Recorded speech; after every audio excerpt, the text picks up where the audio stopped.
Дали знаевте дека во градот на конзулите, името на големиот просветител Свети Климент Охридски го носат 3 клучни установи? Денес ве шетам низ нивната историја. Започнуваме со Универзитетската библиотека. Основана е веднаш по војната, во 1945. Дали знаевте дека прво била во хотелот Турист? Денес, нејзиниот стар дел е вистински музеј, тука се чуваат ракописни книги и ретки изданија од 15-тиот век. Тоа е културното богатство на Битола со фонд од неверојатни 600.000 книги. Одиме кон Универзитетот Свети Климент Охридски, формиран во 1979 година, тој е вториот универзитет во Македонија.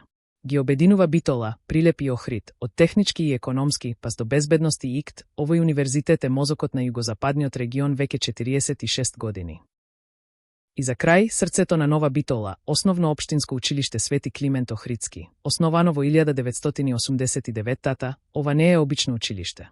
Со над 300 компјутери, смарт табли и опрема за деца со посебни потреби, ова училиште е доказ дека модерното образование и традицијата одат рака под рака.